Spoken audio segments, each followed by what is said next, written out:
Kalau ngomongin Ethereum, hal yang paling sering jadi bahan obrolan pasti gas fee yang mahal. Dari dulu mereka terus berusaha inovatif. Tahun 2024 sempat ada Denchun upgrade, selanjutnya ada Pecta upgrade di awal tahun ini. Dan sekarang Ethereum udah nyiapin hal yang baru, yaitu Fusaka upgrade. Rencananya akan rilis di mainnet Desember ini. Upgrade ini katanya bakal bikin kapasitas transaksi meningkat hampir 2 kali lipat dan biaya jadi lebih ringan. Nah, upgrade ini bisa jadi salah satu momen penting untuk Ethereum di 2025. Dan ada 3 hal utama yang harus kalian tahu kalau pegang Ethereum. Selama ini, banyak pengguna ngeluh gas fee Ethereum ini terlalu mahal dan jaringan sering padat. Nah, Fusaka upgrade memang dirancang khusus untuk ngurangin masalah itu. Caranya lewat peningkatan kapasitas yang disebut blob. Sederhananya, blob itu kayak wadah data sementara, yaitu tempat layer 2 menyimpan transaksi sebelum dicatat permanen di blockchain. Dengan kapasitas blob yang lebih besar, makin banyak transaksi yang bisa ditampung tanpa bikin jaringan utama macet. Singkatnya, sekarang satu blok bisa bawa data jauh lebih banyak. Semakin banyak data yang muat, semakin banyak transaksi yang bisa diproses sekaligus, dan otomatis biaya transaksi jadi lebih murah. Selain itu, Fusaka juga ngenalin teknologi baru yang bernama Peerdesk. Kalau biasanya validator harus download semua transaksi, sekarang cukup ambil sampel sebagian aja. Ibarat ngecek kualitas beras, nggak perlu buka semua karung, cukup segenggam aja buat tahu kualitasnya oke. Hasilnya, jaringan jadi jauh lebih efisien,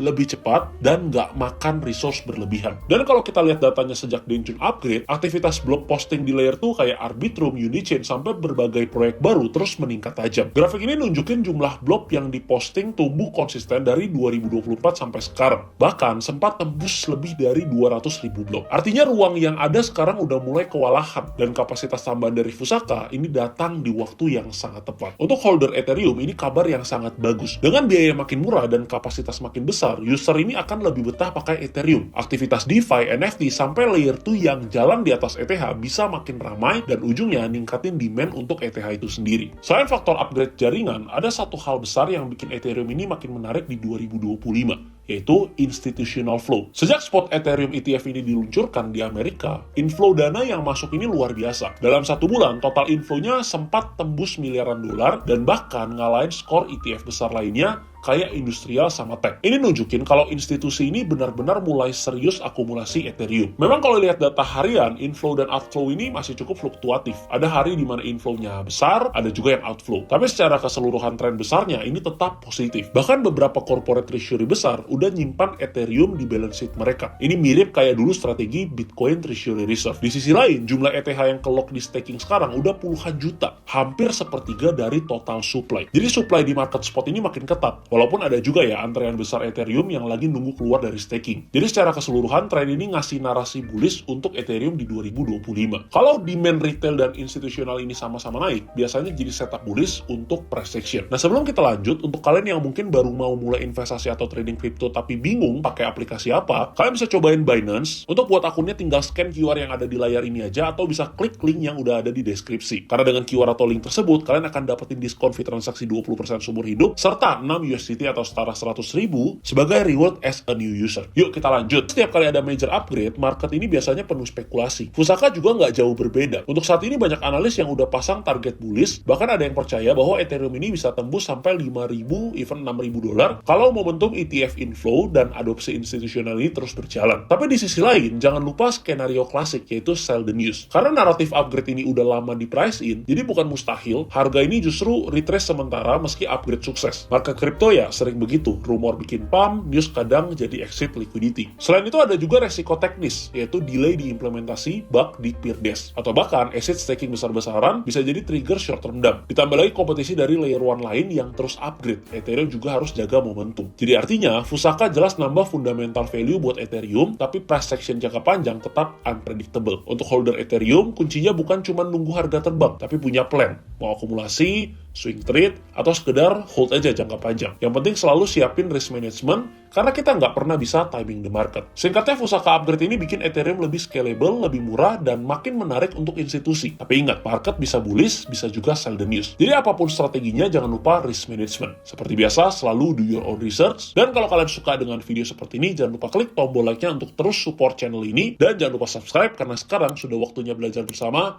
trader disiplin.